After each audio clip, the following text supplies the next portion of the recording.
దానివల్ల ఏమైందంటే ఇప్పుడు మనకు యూరోప్ డీల్ అన్నది మనకు మదర్ ఆఫ్ ఆల్ డీల్స్ అంటారు కదా. మదర్ ఆఫ్ ఆల్ డీల్స్ అంటున్నాం. అదేమైందంటే యూరోప్ ను ట్రంప్ ధిక్కరించినందుకు మన ఇండియాకి అప్పటికి డీల్ కానందుకు మనకు ఆ డీల్ మంచి కంప్లీట్ అయిపోయింది. ఇండియా పాయింట్ ఆఫ్ వ్యూలో అది ఇండియా కంప్లీట్ డీల్ చేసాం.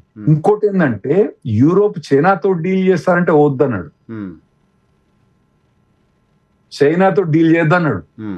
వాళ్ళు చేయలేకపోయింది చైనాతో డీల్. ఓకే, ఇండియా తోటి అంత అపోజ్ చేయలేదు, ఎందుకంటే మన స్ట్రాటజికల్ గా మనకు వాళ్ళకు ఇండియాకు యుఎస్ కి అపోజిషన్ లేదు కాబట్టి ఇండియాకి అపోజ్ చేయలేదు. ఓకే, యూరోప్ చెప్పిండు నువ్వు చైనాతో డీల్ చేయద్దంటే వాళ్ళు చేయలే, ఏదో అది ఇది అన్నాడు, వాగిండు కానీ చేయలే.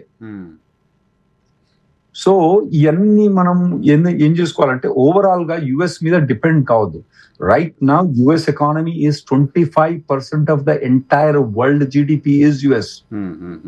మా పాపులేషన్ చాలా తక్కువ పర్సంటేజ్ కానీ జీడిపి మేము చేసే కష్టపడి పనిచేసి మేము పనిచేసేది 25% of the 25 to 30% of the entire world production మేమే చేస్తాం ఇప్పుడు కూడా. కరెక్ట్.